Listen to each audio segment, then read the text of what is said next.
우리 다 같이 사도신경으로 신앙 고백하심으로 1월 7일 새벽 예배를 하나님께 드리겠습니다. 나는 전능하신 아버지 하나님 천지의 창조주를 믿습니다.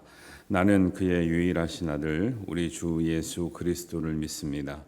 그는 성령으로 잉태되어 동정녀 마리아에게서 나시고 본디오 빌라도에게 고난을 받아 십자가에 못 박혀 죽으시고 장사된 지 사흘 만에 죽은 자 가운데서 다시 살아나셨으며 하늘에 오르시어 전능하신 아버지 하나님 우편에 앉아 계시다가 거기로부터 살아있는 자와 죽은 자를 심판하러 오십니다. 나는 성령을 믿으며 거룩한 공교회와 성도의 교제와 죄를 용서받는 것과 몸의 부활과 영생을 믿습니다. 아멘.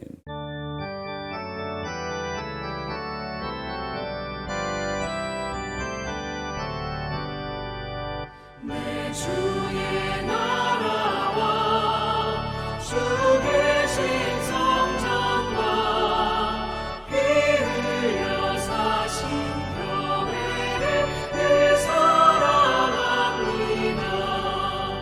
내 주의 교회는 전성과 같아서 눈동자같이 아끼사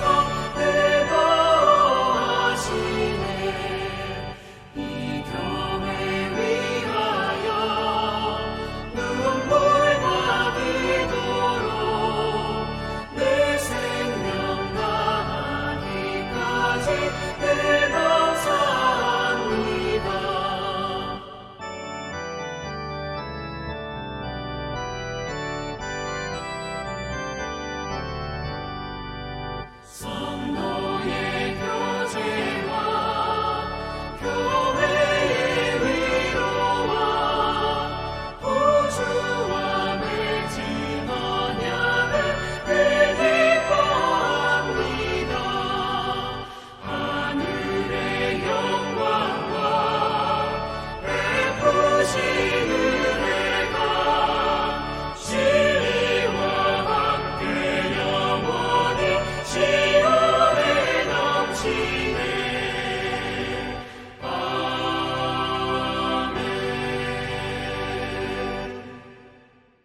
오늘 하나님 말씀은 요한복음 2장 13절에서 25절 말씀입니다. 우리 한 목소리로 봉독하겠습니다. 유대인의 유월절이 가까운지라 예수께서 예루살렘으로 올라가셨더니 성전 안에서 소와 양과 비둘기 파는 사람들과 돈 바꾸는 사람들이 앉아 있는 것을 보시고 노끈으로 채찍을 만드사 양이나 소를 다 성전에서 내쫓으시고 돈 바꾸는 사람들의 돈을 쏟으시며 상을 엎으시고 비둘기 파는 사람들에게 이르시되 이것을 여기서 가져가라.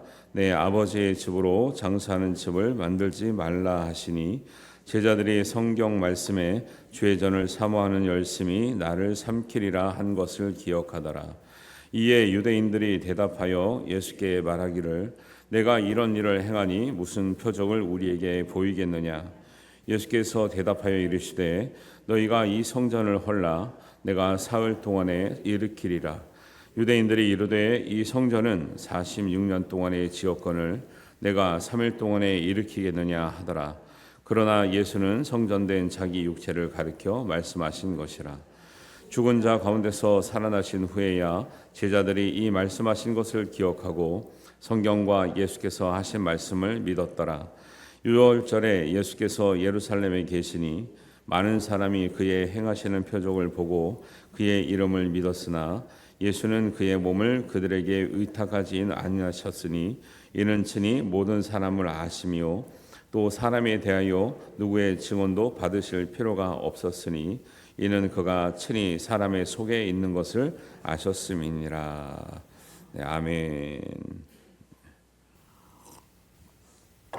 아이고 저녁에 기도하시고 피곤하실 텐데 새벽에도 나와주셔서 감사합니다. 네.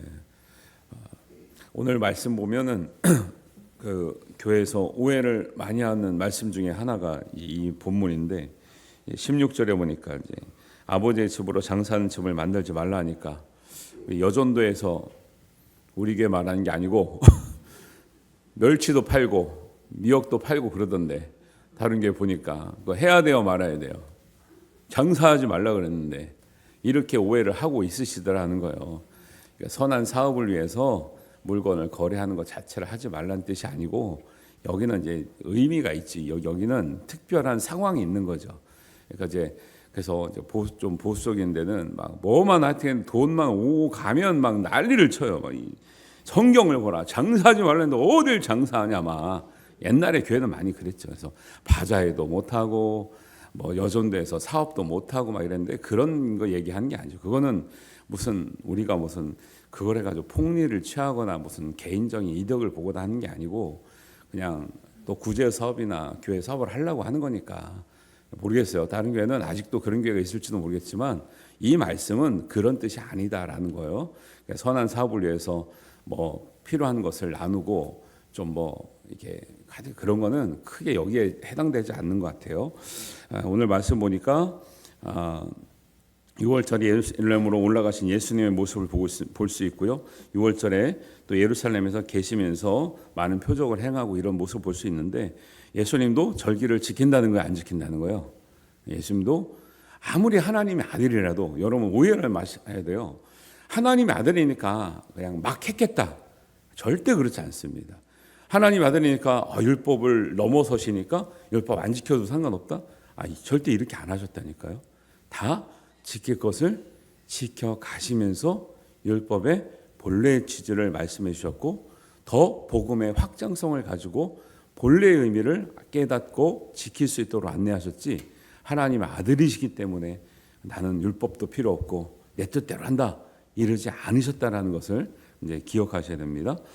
성전을 깨끗하게 하시는 이제 예수님의 모습을 볼 수 있는데요. 예수님이 되게 인자시죠. 항상 푸근하시고 은혜로운데 야 여기 보니까 뒤집어 엎으시는데 어떻게 이거 예수님을 성격이 어떠신 거예요? 한 성격 하신다 그죠? 막 뒤집어 엎으시고 노끈으로 채찍을 만드셔가지고 막 휘둘리시고 막. 근데 예수님이 이런 적이 몇 번 있었습니까? 별로 없죠. 이럴 때 이럴 만한 이유가 있는 거죠. 이럴 만한 이유가 있어요.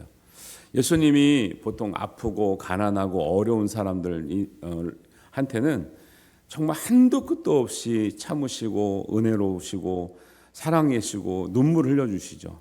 근데 어떤 사람한테는 막 욕하셔요. 뭐 독사의 자식들아, 회칠한 무덤아. 그 심한 욕이에요. 그 당시로는 되게 심한 욕인데 욕을 예수님도 하셔야 안 하셔요? 저도 앞으로 욕하겠습니다. 예수님도 하셨는데 본받아야 될 거 아니에요. 그걸 막 하면 안 되고 그러니까 우리가 예수님의 이미지 생각할 때 예수님은 무조건 그냥 은혜로운 말만 하시고 화는 한 번도 안 내시지 않고 정말 화를 내실 수밖에 없을 때 내시는 거고 욕도 아무한테나 하는 게 아니죠. 그 주로 욕 듣는 사람이 누구냐면 바리새인, 제사장, 율법사들 다 알면서 안 하는 것들이 있어요. 다 알면서 뒤통수 치는 것들이 있다고. 이것들은 욕을 이제 많이 먹었죠. 예수님께 욕을 많이 먹었죠. 여러분 욕 안 먹으시게 되기를 바랍니다. 제일 얄미운 사람들. 알면서 안 하고 알면서 모른 척하고 예수님한테 막 꼬아가지고 공격하고 꼬아가서 시험에 들게 하고 예수님 다 아시잖아요. 그 23절에서 5절 보세요. 이는 친히 모든 사람을 아시며 친히 사람의 속에 있는 것을 아셨습니다. 예수님이 알고는 계신데 저것들이 왜 나한테 이런지 알아요 몰라요? 네, 알죠. 그러니까 욕이 안 나오겠냐고. 근데 가난한 사람, 어려운 사람, 아픈 사람한테 욕하지 않으셨어요. 그런 사람한테는 한도 끝도 없이 은혜롭고 자비를 베풀고 어루만져 주시고 눈물을 흘려주시고 만져주시고. 근데 이게 알면서 다 그냥 할 만한 것들이 안 하니까 속 터지는 거죠. 그래서 이제 성전 안에서 이렇게 이 성전을 정화하는 사건인데 노끈으로 채찍을 만드사 양이나 소를 다 성전에서 쫓아내시고 돈 바꾸는 사람들 돈을 쏟으시고 상을 엎으시고 그러면 사람들은 장사하는 사람을 이렇게 못 살게 구시네. 예수님은 장사를 싫어하시는구나. 그럼 우리 장사하시는 분 어떻게? 그게 아니라 그런 뜻이 아니죠. 이제 성전 안에서 이렇게 하는 사람들이 주로 성전 건물 안에 들어가기 전에 앞에 넓은 마당이 있었는데 이 마당을 이방인의 뜰이라 그러거든요. 근데 이 자리는 이방인들은 성전에 못 들어가기 때문에 이방인의 뜰에 와서라도 이방인들이 예배하고 기도할 수 있도록 마련해 놓은 장소거든요. 여기를 유대인들이 이 장사하느라고 다 차지를 하고 있는 거예요. 그러니까 일단 첫 번째로 이방인들이 머물 공간이 있다 없다? 저 없어진 거예요 지금. 여러분 여기는 공교롭게 요한복음에는 그 병행 구절이 있어요. 이게 마태복음에도 있고 마가복음에도 있고 누가복음에도 있다고 위에 써져 있잖아요. 여기를 다 찾아보면 이제 장사하는 집으로 만들지 말라 하면서 그 뒤에 나오는 말씀이 뭐냐면 내 집은 만민이 기도하는 집이라 이게 따라 나와요. 다른 데는. 근데 여기는 안 나와. 공교롭게. 근데 이제 그거는 이제 기록하는 제자들이 어디에 포인트를 두고 기록한지에 따라 다른데 근데 공교롭게 마태복음, 마가복음, 누가복음에는 다 뒤에 공통적으로 내 집은 만민이 기도하는 집이라 일컬음을 받으리라는 말이 다 따라오는데 그것도 참 재밌는 것은 마태복음에는 내 집은 기도하는 집이라, 마가복음에는 내 집은 만민이 기도하는 집이라, 누가복음에는 내 집은 기도하는 집이라. 뭐가 달라요? 만민이 있어요. 만민이 있는 데가 있고 없는 데가 있어요. 그런데 이 구절을 다 종합해서 보면은 중요한 포인트가 뭐냐면 만민이에요. 만민. 왜냐하면 하나님의 집은 기도하는 집인 거 맞아요. 근데 여기는 지금 장소가 어디냐면 이방인의 뜰 장사하는 마당인데 여기서는 누가 기도해야 되는 거예요? 이방인이 와서 기도해야 되는데 그 자리를 장사하고 있으니 만민이 기도하는 집이어야 되는데 만민이 오지 않고 유대인들의 집이 돼버린 거예요. 그래서 예수님 이걸 보면서 어떻게 만민이 들어오도록 만들어놨는데 만민이 들어오지 못하고 유대인 너희들끼리만 예배하면 된다고 말하느냐. 예배의 본질이 벗어났기 때문에 예수님이 엄청나게 화가 나신 거예요. 우리도 이방인은 아니지만 모르는 사람 왔어요. 옆에 앉으려고 그러면 막 옆구리 찔러. 내가 어떤 교회 옛날에 가봤더니요. 그 좀 이렇게 사람들이 많은 교회더라고. 앉았더니 찔러. 가래. 맡아놨대 자리를. 그래가지고 못 앉겠더라고. 근데 한편으로는 섭섭하면서 한편으로는 약간 은혜도 되더라고. 야, 이 교인들 열심히 있구나. 근데도 그러시면 안 돼요. 빈자리가 있는데 못 앉게 저리로 가래. 다 자리가 있대. 와, 나는 거기 처음 갔는데 야, 애매하더라고요. 여러분, 우리가 우리끼리의 교회가 아니죠. 우리끼리의 교회가 아니고 우리가 교회 주인도 아니죠. 주인 의식을 가지고 해야 되지만 주인이 아니잖아요. 근데 어느덧 세월이 지나가다 보면 자꾸 주인 역할을 해요. 주인 의식을 가진 게 아니라 주인 행세를 하는 거예요. 행세. 왜 주인 행세와 주인 의식을 가진 건 다르잖아요. 주인 의식은 아끼고 사랑하고 책임지려고 하는 마음이 있고 주인 행세는 뭐예요? 주인 역할. 내가 주인인 것처럼 생색내고 권위를 부리고 이런 거죠. 예수님은 너희들은 하나님의 성전을 주인 행세하지 말고 주인 의식을 가지고 정말 만민들이 와서 기도하고 은혜 받을 수 있도록 그렇게 준비하지 않으면 너희들이 드리는 예배가 예배로서의 가치가 떨어지며 하나님이 기뻐 받으시지 않는다. 어저께 2탄 같네, 그렇죠? 어저께 기도 2탄 같아. 성경은 그거를 엄청나게 강조하고 있죠. 근데 게다가 거기다 뭐 하고 있어요? 거기다가 막 물건 팔고 하는데 이건 단지 매매한다고 해서 뭐라 그러시는 게 아니고 이제 6월절 되면은 이제 6월절의 풍습이 뭐냐면 이 절기는 온 각 뭐 오늘날로 말하면 시도에서 다 예루살렘으로 오는 거예요. 이 절기를 지키려고 예루살렘 성전에 와서 예배를 드려야 되니까. 그러면 그 당시에 그 예루살렘을 방문하는 사람들 한 10만 명 정도 됐다는 거예요.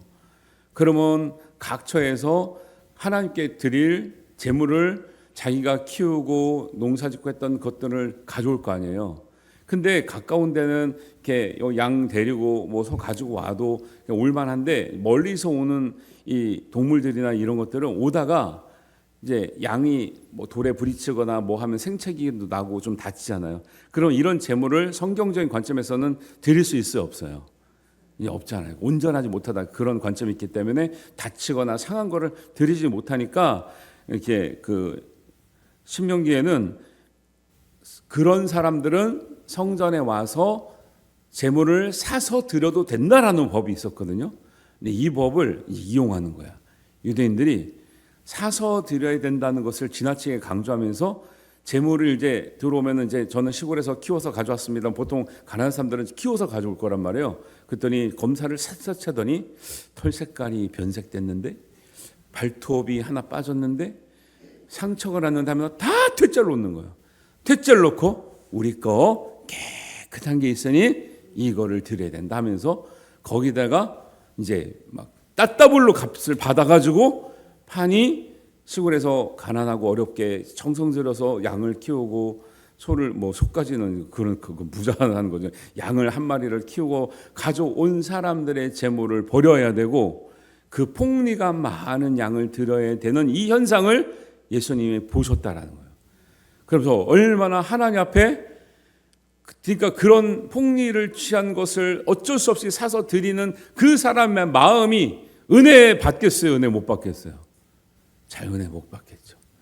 예수님이 그렇게 예배 드려오면서 마음이 상하고 하나님 앞에 낙심되어 있고 웃음이 없어지는 그 모습을 보면서 예수님이 화가 진짜 의로운 화가 머리 끝까지 나셔서 어떻게 너희들이 예배 드리는 이 사람들의 마음을 이렇게 상하게 하고 이렇게 예배 드리는 재물을 가지고 폭리를 취할 수 있으며 너희들이 여기서 장사를 하느냐. 여기 돈 바꾸는 것도 뭐냐면 그 당시에는 이제 그 로마 화폐를 쓰고 있잖아요. 근데 그것은 또 하나님께 드리는 용도가 안 맞다 그래가지고 성전 화폐로 바꿔주는 거예요. 근데 그거 바꿔주면서 환전할 때 또 폭리를 또 많이 취해.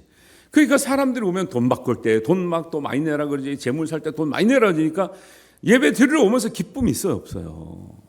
이래가 이 모습을 예수님이 보면서 막 속이 막 뒤집어지시는 거죠. 어떻게 하나님 앞에 나올 때 우리도 그런데 봐요. 우리도 헌금 드릴 때 돈이 좀 들었군요. 교회에서 준비한 새 돈이 있습니다.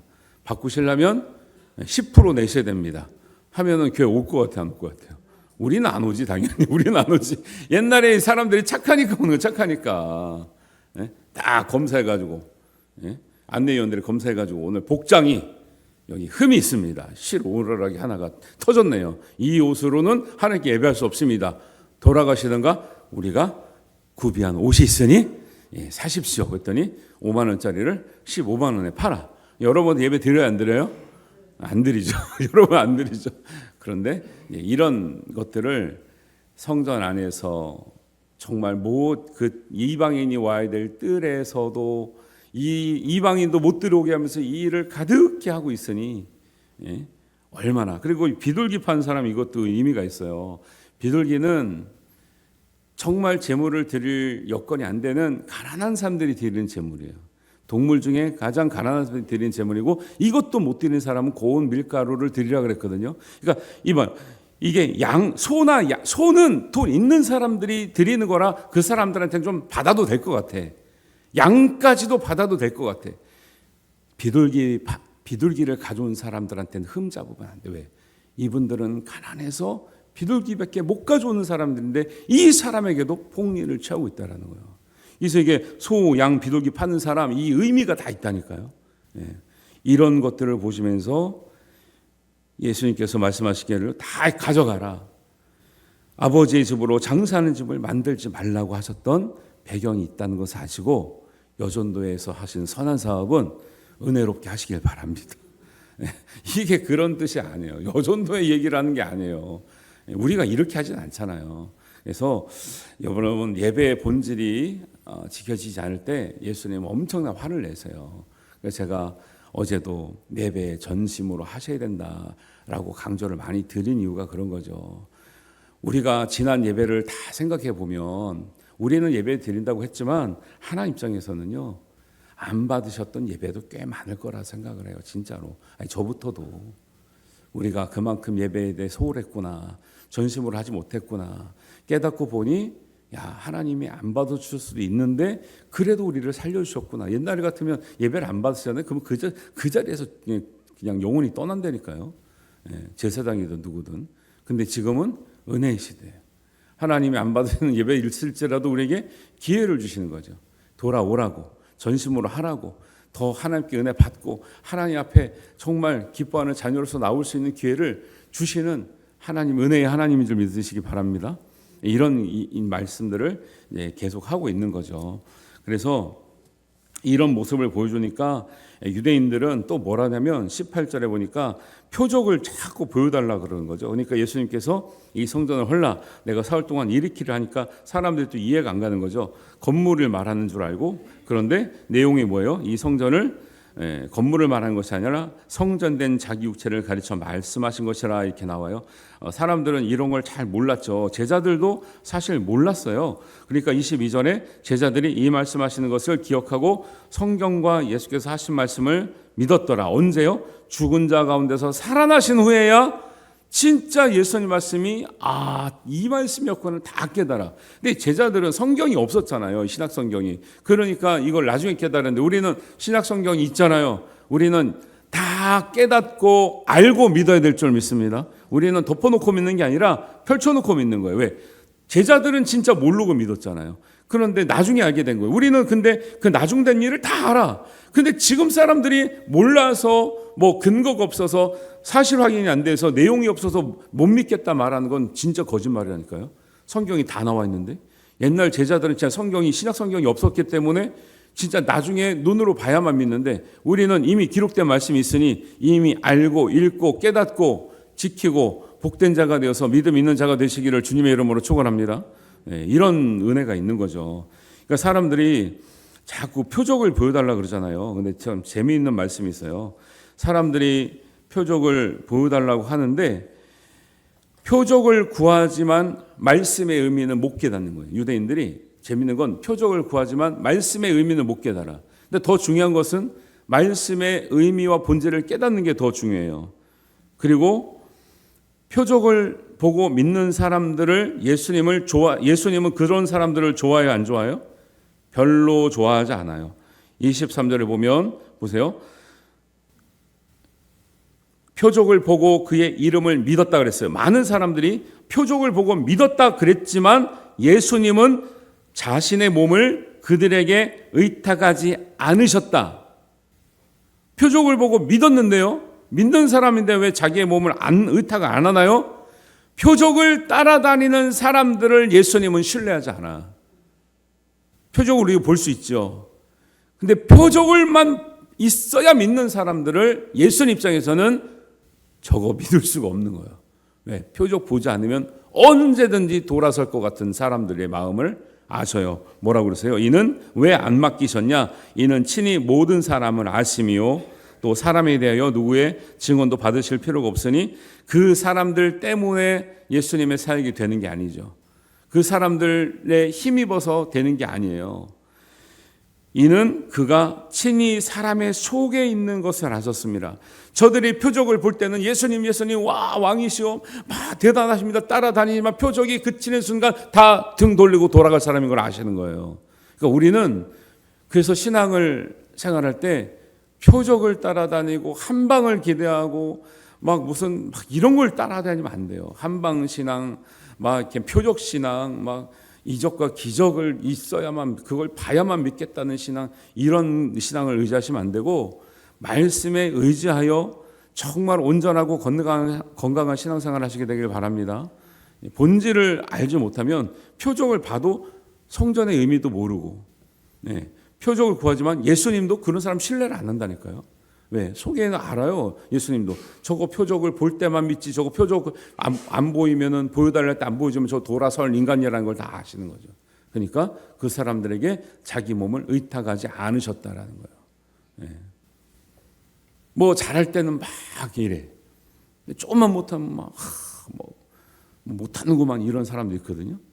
그런 사람이 되시면 안 되고 여러분 말씀에 근거해서 말씀에 의지하여 우리의 속사람이 변화받는 하나님께 인정받는 예수님이 정말 우리에게 의지하실 만한 믿음으로 우리 성장하시게 되기를 바랍니다. 이런 믿음이 되어야 된다는 것을 사복음서는 너무너무 저는 좋아해요. 사복음서만 설교했으면 좋겠어. 왜냐하면 사복음서를 보면 예수님이 진심 어린 마음, 그 다음에 복음의 본질이 무엇인지에 관해서 계속 말씀하고 있거든요. 그런데 사람들이 구약성경, 이때는 신약성경이 없었잖아요. 그러면 구약성경을 율법사들, 제사장들, 서기관들, 바리새인들은 다 알고 있단 말이에요. 성경을. 그 사람들 줄줄줄 외우는 사람들이야. 그런데 예수님 말할 때 그 의미를 하나도 몰라요. 그 다음에 그런 본질을 말할 때 예수님이 너무너무 미운 거야. 우리가 다 잘했는데 왜 자꾸 지적합니까? 왜 못했다고 합니까? 왜 우리 보고 틀렸다고 합니까? 그 예수님 보고 계속 화가 나서 그 화가 쌓여서 어떻게 되는 거예요? 예수님을 십자가에 못 박는 거예요. 말씀을 제일 잘 아는 사람들이 예수님께서 본질을 말할 때, 복음을 말할 때 예수님을 제일 미워했어요. 그리고 결국 십자가에 못 박게 했던 사람들이 그 사람들인 거예요. 예수님이 사람의 속마음을 아신다라는 거예요. 겉으로요, 잘하는 거 중요하지 않아요. 속이 잘해야 돼, 속이. 예배 겉으로 얼마든지 잘할 수 있지만 하나님이 받으신 예배는 우리의 속사람의 예배라는 거예요. 이게 회복되지 않으면 우리가 드리는 예배가 아닌 예배를 드리는 경우가 너무나 많다라는 것을 기억하시고 우리가 예배에 전심으로 드릴 수 있는 우리의 마음을 회복하시고 그런 교회가 될 수 있도록 기도해 주시고 그런 구역 예배가 될 수 있도록 한 명이 모이면 어떠냐고 강사님이 얘기하시잖아요. 한 명이 모이면 어떠냐. 그냥 내 가정 예배를 드리고 보고를 하시라고요. 왜 구역 예배가 그렇게 어렵냐고요. 그게 나도 구역이냐. 나도 내가 예배 드리면 되잖아. 내가 자꾸 사람을 바라보니까 우리는 들 모였어요, 안 모였어요. 초라해요, 뭐 적어요. 벌써 구역장님들이 강사님들이 그런 마음을 먹으니까 안 되는 거예요. 내가 예배 드려도 구역이잖아요. 안타깝게 생각하고 구역원들을 위해서 기도하고 교회를 위해서 기도하고 하나님 기뻐하신 예배를 드리시기 바랍니다. 진짜 예배에 가치를 두고 본질을 회복하는 예배를 드리시길 바라요.